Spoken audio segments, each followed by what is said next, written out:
Hello and welcome to this edition of the Potomac Local Podcast. I'm Uriah Kaiser, publisher of Potomac Local News. Joining us on the podcast today is Dr. Karla Lacayo. She is the Emergency Department Director at Novant Health UVA Health System in Prince William County in the city of Manassas. Doctor, thanks for coming on today. We're going to talk about what everybody's talking about. We're going to talk about the coronavirus, right? We want to know how it is affecting our community. We want to know what you've seen, and we want to know just if people can get tested for it. And then finally, how can we protect ourselves against what is becoming a worldwide threat? So we'll start, Doctor, if you'll tell us a little bit about what you've seen in terms of how coronavirus has affected the healthcare system that you work at. Certainly. At this point, we have not had any cases confirmed in either our facilities, but there is a heightened awareness in both our facilities regarding the fact that this is a new virus. It's out there and it will eventually get to us. I think that we all know that eventually it will become an issue at multiple hospitals in Virginia. So really what we're doing now is preparing for that.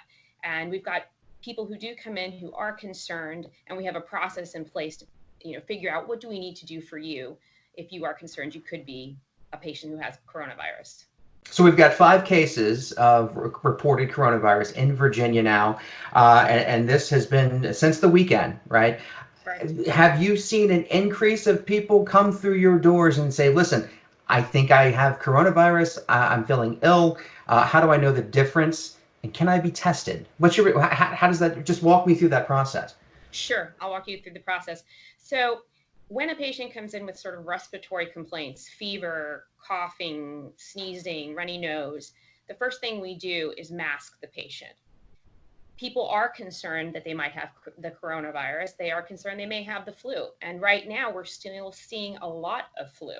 So once the patient comes in and we mask them because they have told us they have respiratory symptoms, the next piece is we start asking travel questions. Has the person been to any of the areas that the CDC is listing as an affected geographic area? And if a patient were to screen positive in terms of travel, we then have a process where we take patients to an area in the facility that is separate from where the other patients are to prevent exposure to other people in the facility. And then we complete our triage process at that time. So in terms of testing, we partner with the Virginia Department of Health. They help us determine whether a patient needs to be tested or not. So there's conversations that occur between the physician, the hospital infection prevention team, and then the Virginia Department of Health. If we have a person who we think this person could potentially have coronavirus, lots of questions happen among these people, and then we determine, do they meet the established criteria for testing? And do you have tests on hand that you can administer to patients to see if in fact they do have coronavirus? If their criteria has been met, we have the ability to test for the virus. And is that testing done there on site, or do they have to go somewhere else to be tested? No, it is not done on site. It is sent to a different laboratory in Virginia. So the test is administered and then sent off to another laboratory. The patient do they stay there at the hospital with you, and the test is sent off? It depends. Now, if a person comes in who needs to be hospitalized because the disease is severe, they're having severe symptoms, then they would remain in our facility. We have a process in place where we have already designated an area in the hospital where patients who are potentially have coronavirus would be housed until we know for certain yay or nay.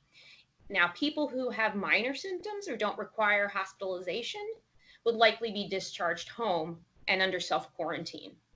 And that sounds like it might be pretty common, especially if you come in with the flu, right? You're not going to stay. If you just have the common flu, you're probably not going to hang out in the hospital for a couple of days. You'll probably be sent home. Is that correct? That is correct.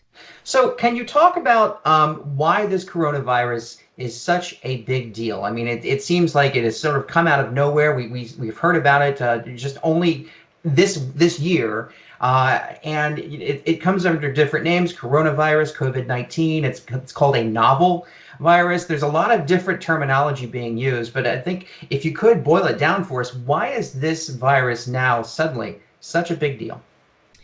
I think it's a big deal because we have never seen it before. Now, it acts a lot like influenza. It is, we get it the same way you would get the flu. People coughing and you're in close contact to that person. It's through respiratory droplets that we get this virus. So they're very similar. The difference is that we don't know a lot about this virus. We don't know how, the exact numbers in terms of people who are going to become severely ill and who is going to be that person that becomes severely affected. We're learning this as we go. So day to day, we're just learning more and more. And because it did start in China, we're gathering information that started internationally that we didn't have here on our own soil, which makes it a little more difficult. Respiratory droplets. So that means if someone who is infected, if they sneeze and those respiratory droplets, that sneeze comes out and lands on you, that could very well infect you. Sure, there's two ways to look at it. So respiratory droplets, like you said, is coughing, sneezing. Now, if you're in close proximity to the patient, then if you could be in the stream of that and then breathe it in and acquire it that way. And if a respiratory droplet were to fall on a surface, like a countertop or a door handle, and you touch that surface and then touch your nose to your mouth or your eyes, that is another way that you could get the virus. And again, this is really just like how the flu is transmitted. It's important to note that while there are 5 cases of coronavirus reported in Virginia, one is in Spotsylvania County. I know we have at least perhaps 2 in Fairfax County. We do not have any reported yet in Prince William County, in Stafford County, Fredericksburg. So where you're at in your hospital right now, the number is 0, right? But if that were to change, what then happens? I mean, do you have to, you said you had an area in the hospital specifically for coronavirus patients. At some point, do you stop becoming, do you close down quarantine areas of the hospital? Do you notify Virginia Department of Health? And what's the timeline on something like that? Well, the Virginia Department of Health is, notified. They're notified immediately. They're with us in terms of determining when someone has been infected, and then they have the numbers, and they're constantly monitoring how many patients are affected at the facility. I mean, I don't anticipate we would close down the facility. That is not something that we would plan on doing. I really don't think that it would work in terms of making sure we're giving the proper care to our community for other illnesses. If someone's sick, if they have a broken arm, they still need treated, right? Absolutely. Right. If they have a broken arm or they have any other, illnesses, they need to be treated, and that's what we're here for. I imagine that you are on the front line of this, and this has to be a hair-raising time in the medical community. Can you talk about the mood in your hospital right now among the people that you trust and work with on a daily basis? Well, I think that we are all, hyper vigilant about this virus and what is it going to mean for us, for our patients, for ourselves, for our families. But I think there's also, because we have really worked on plans and processes to deal with the problem, people are feeling pretty good. We do drills with our staff members on how to put personal protective equipment on and take it off. And, what do you do in the scenario that you could potentially be exposed to the coronavirus? So I think we just have a hypervigilance, just as we see it in the public.